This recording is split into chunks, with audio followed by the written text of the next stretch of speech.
You ever stand in the meat aisle and just about drop your basket? I did that last Tuesday. 2 ribeyes, wrapped up nice in that plastic tray, and the sticker said $22 for 2 steaks. Meanwhile, I've got a cast iron skillet at home that's older than my father, and it turns out the same cut of meat, cooked the old way, costs me about $4 a plate once you count the butter and the salt. That skillet doesn't need a fancy sear station. It doesn't need a torch or a sous vide bath or any gadget with a cord on it. It just needs fire, fat, and about 12 minutes of your attention. So how does a hunk of iron older than most of us beat a $60 steakhouse plate? Stick with me, because by the time we're done, you'll never look at a restaurant menu the same way again. Now, my kitchen doesn't look like a steakhouse. There's no white tablecloth.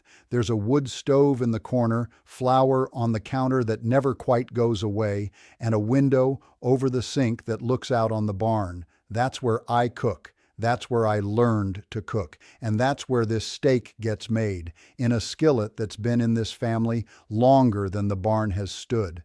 I know what you've seen online. There's a video going around right now with a few million views, showing a fella basting a steak in a pool of butter, tilting the pan, spooning it over and over like he's watering a plant. And you know what? He's not wrong. That basting trick works. It really does build up flavor on the crust. I'll give him that. But he skips right past the part that actually matters most, which is what happens to the meat before it ever touches the pan.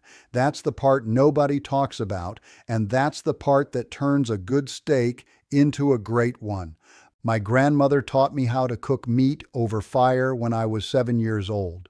Her name was Ruth, and she learned it from her mother on a farm 2 counties over, back when there was no refrigerator at all, just a spring house and a smokehouse and good instincts. Ruth used to say a steak has a memory. Whatever you do to it in the first 5 minutes, it remembers all the way to the plate. I didn't understand what she meant until I was maybe 12. Now I understand it every single time I cook. By the time we're done here today, you're going to know exactly how to pick a cut, how to get your pan hotter than you think it should be, how to build a crust that cracks like a good pie shell, and how to know, just by touch, when that steak is done. No thermometer needed, though you can use one if you want. And I'll walk you through the real reason behind every single step, so you're not just following orders, you're understanding what the heat is actually doing to that meat. Before we get into the pan, I want to mention something. A lot of you have been asking where I get my recipes written down, the ones that don't fit in a video. I keep a little farmhouse recipe book going, just handwritten pages, and I'll drop a link down below if you want to peek at it. No pressure at all, just there if you want it. Let's talk about the cut first, because this is where most folks go wrong before they've even turned on the stove. You want a steak that's at least an inch thick. 1.5 inches is even better. Here's why that matters. A thin steak cooks all the way through before the outside ever gets a real crust. You end up with gray meat and a sad, pale surface. A thick steak gives the outside time to turn brown and crisp, while the inside stays pink and juicy. Ribeye is my favorite because it's got fat running all through it, little white streaks called marbling. That fat melts as it cooks and bastes the meat from the inside out. If ribeye's too dear for your budget this week, a chuck-eye steak does almost the same job for half the price. It comes from right next to the ribeye on the cow, so it's got a lot of that same marbling, just a little more chew to it. Here's the part almost nobody tells you. Take your steak out of the fridge a full hour before you cook it. Set it right on the counter, uncovered, on a plate. Cold meat hitting a hot pan cooks unevenly. The outside scorches while the middle stays cold and raw. Letting it come up closer to room temperature means it cooks evenly all the way through, edge to edge. While it's sitting there, salt it. Salt it heavy, more than you think you should. Salt does 2 things. First, it pulls a little moisture up to the surface. Second, over that hour, the meat pulls the salt and that moisture right back down into itself. That's called dry brining, and it seasons the meat clear through, not just on the outside skin. My grandmother didn't have a name for it. She just called it giving the meat time to think. Now, for the pan. This is where the real magic happens, and where most home cooks quit too soon. You want your cast iron blazing hot, not warm, not medium, hot enough that a drop of water dances and skitters across the surface and disappears in under 2 seconds. That usually takes a good 6 to 8 minutes on high heat, longer than most folks are patient for. Cast iron holds heat different than a regular pan. It's not just hot right when you touch the burner. It builds up heat slow, deep into the metal, and holds on to it steady. That's the whole secret. A steel pan cools down the second you set cold meat on it. Cast iron barely flinches. It keeps that heat and sears the meat fast before any juice has a chance to leak out and turn into a sad little puddle in the bottom of the pan. Once that pan is screaming hot, add a spoonful of an oil that can handle high heat, something like avocado oil or plain vegetable oil, not butter yet. Butter burns fast at high heat and turns bitter and black. We're saving the butter for later, once the heat comes down a notch. Lay your steak down away from you so the oil doesn't splash back at your hand. And then, here is the hardest instruction in this whole video. Do not touch it. Don't peek under the edge. Don't nudge it. Don't flip it early because you're nervous. Let it sit there for a full 3 minutes, untouched, while it builds a crust. That crust is where the flavor lives. There's a bit of real kitchen science behind it, and I promise it's simple. It's called the Maillard reaction, named after a French fella who figured it out.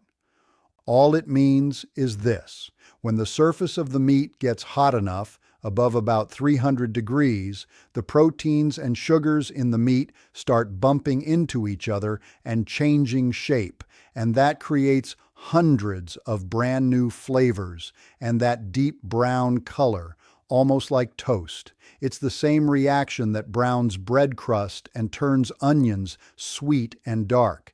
If your steak stays wet, or the pan isn't hot enough, that reaction never happens right, and you just get gray, boiled-tasting meat instead.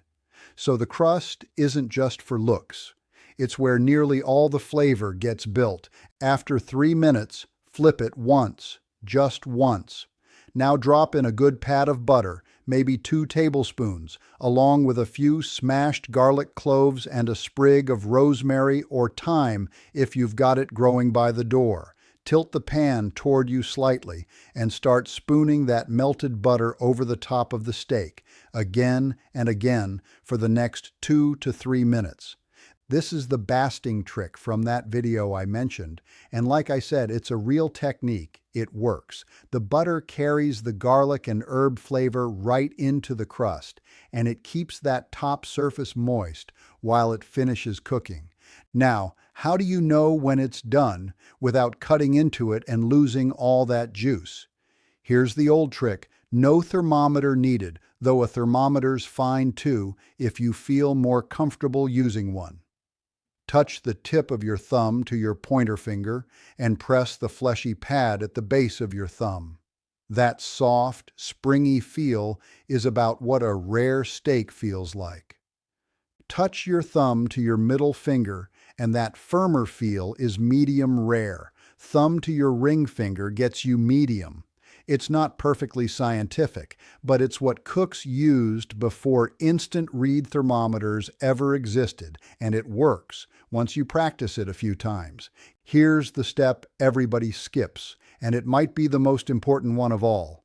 Once that steak comes out of the pan, let it rest on a cutting board for a full 5 minutes before you cut into it. I know it's hard. The smell fills the whole kitchen, and you're standing there starving. But when meat cooks, all those juices get pushed toward the center, away from the heat. If you cut it open right away, that juice runs straight out onto the board, and you're left with dry meat and a puddle going to waste. Resting lets those juices settle back out evenly through the meat. 5 minutes. Set a timer if you have to. It's the difference between a juicy plate and a dry one. Let's talk money for a second, because this is where the whole thing really proves itself.